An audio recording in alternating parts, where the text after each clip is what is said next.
আসসালামু আলাইকুম। সোহাগ ইলেকট্রনিক্স চ্যানেলে আপনাদের স্বাগতম। আজ আমি আপনাদেরকে সিলিং ফ্যানে আপনারা কিভাবে রেগুলেটর কানেকশন করবেন সেটি আমি আপনাদেরকে আজকে দেখিয়ে দিব।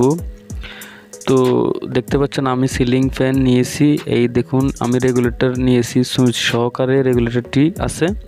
তো বন্ধুরা যারা নতুন তারা অবশ্যই আমার চ্যানেলটি সাবস্ক্রাইব করে পাশে থাকা বেল আইকনটি অন করে দিবেন। আমি নতুন কোনো ভিডিও আপলোড করার সাথে সাথে যেন আপনারা পেয়ে যান।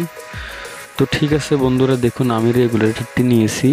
এই রেগুলেটরটি আমি এখন এই ফ্যানটিতে লাগিয়ে আপনাদেরকে দেখাবো। আপনারা অনায়াসে যে কোনো ফ্যানে ঠিক সেমভাবে রেগুলেটর কানেকশন করতে পারেন। অনেকেই রেগুলেটর কানেকশন করতে পারেন না, তো সেজন্য আমি এটি আপনাদেরকে দেখাচ্ছি। আজকের পর থেকে আপনারা সবাই রেগুলেটর কানেকশন করতে পারবেন। তো এই যে দুটি লাইন দেখতে পাচ্ছেন আপনারা, এটি আমার 220 ভোল্টের লাইন মনে করুন, এটি আমার 220 ভোল্টের লাইন, হ্যাঁ সরাসরি কারেন্ট লাইন মনে করুন এই দুটি।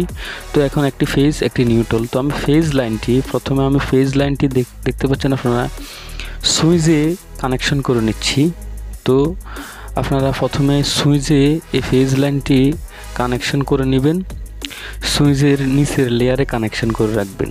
ঠিক আছে বন্ধুরা, তো দেখতে পাচ্ছেন আমি সুইচের নিচের লেয়ারে ফেজ লাইনটি আমার কানেকশন করে নিচ্ছি। আপনারা এইভাবে কানেকশন করে নেবেন। দেখুন কানেকশনটি হয়ে গেছে। তো এখন আপনারা যে রেগুলেটরের দুটি তার দেখতে পাচ্ছেন, এখানে লাল কালো দেওয়া আছে, এখানে লাল কালো বা ফেজ নিউট্রালের কোনো হিসাব এখানে নেই।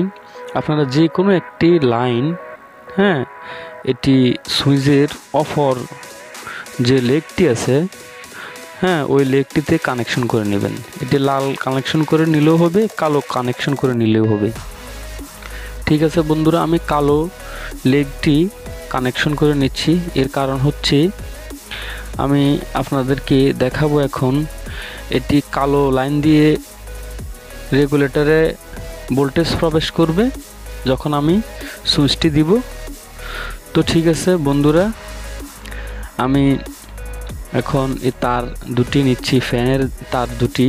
তো আপনারা দেখুন এটি ফ্যান থেকে, দেখুন এই ফ্যান থেকে যে তার দুটি আপনারা নেবেন, এই ফ্যান থেকে যে দুটি তার আসে, ওই ফ্যান থেকে যে দুটি তার আসবে ওই দুটি তার আপনারা এখানে লাল এবং কালো তার আমি আপনারা বোঝার সুবিধার্থে আমি ব্যবহার করে দেখাচ্ছি। যে কোনো কালারের তার হলেও কোনো সমস্যা হবে না। তো দেখুন আমি প্রথমে যে কালো তারটি দেখতে পাচ্ছেন আপনারা, এই কালো তারটি আমার মেইন যে লাইনের নিউট্রাল লাইন, আমি ওই নিউট্রাল লাইনের সাথে কানেকশন করে নিচ্ছি। দেখুন কানেকশন হয়ে গেছে। এখন আমি এখানে একটু কস্টেপ ফেঁসিয়ে নিব, ঠিক আছে, যাতে এটি শর্ট সার্কিট না হয়, ফেজের সাথে এটি যাতে শর্ট না হয় সেজন্য আমি এখানে কস্টেপ লাগিয়ে নিয়েছি। তো দেখুন আমার এই লাইনটি নিউট্রালটি সরাসরি ফ্যানে চলে গেছে। তো এখন আর বাকি রইল কি, আমার বাকি রইল এখন এই লাইনটি, ফেজ লাইনটি। তো ঠিক আছে, এখন ফেজ লাইনটি যখন প্রথমে সুইচে প্রবেশ করে, দেখতে পাচ্ছেন এই সুইচে প্রবেশ করে, এরপরে সুইচটি যখন আমি অন করি তখন এখান থেকে ভোল্টেজটি এই প্রান্তে আসে। ঠিক আছে, এই প্রান্ত হয়ে এই লাইনটি দিয়ে এটি রেগুলেটর প্রবেশ করে। এখন রেগুলেটরের যে লাইনটি দিয়ে প্রবেশ করানো হোক না কেন, একটা দিয়ে প্রবেশ করে অন্যটি দিয়ে আউট হয়। তো এটি দিয়ে আউট হয়েছে, আমি যেহেতু কালোটি ইনপুট দিয়েছি, এটি দিয়ে আউটপুট। তো এই আউটপুট লাইনটি আপনারা ফ্যানের ফেজ লাইনটির সাথে লাগিয়ে নেবেন। তো আমি লাগিয়ে নিচ্ছি। এখন এখানে আমি ট্যাপ করে নিব। ঠিক আছে বন্ধুরা, এর যাতে শর্ট না হয়, তো আপনারা ঠিক একইভাবে ট্যাপ করে নেবেন। তো এখন আমি আপনাদেরকে দেখাবো এটি আমার কানেকশন হয়েছে কি না। তো দেখতে পাচ্ছেন আমি ফ্যানটি এখন চালিয়ে দেখাবো। এই লাইনটি আমি সরাসরি 220 ভোল্টে দিয়ে দেওয়ার পর আমি এই সুইচটি অন করে নেব। দেখতে পাচ্ছেন আমি অন করে নিয়েছি। এখন এই রেগুলেটরটি মুচড়ি আস্তে আস্তে বাড়াবেন। ঠিক আছে, এটি অন করেই রেগুলেটরটি অন করে আস্তে আস্তে বাড়াবেন। এটি যত বাড়াবেন তত ফ্যানের স্পিডটি বাড়বে। তো দেখতে পাচ্ছেন ফ্যানের স্পিডও বাড়ছে।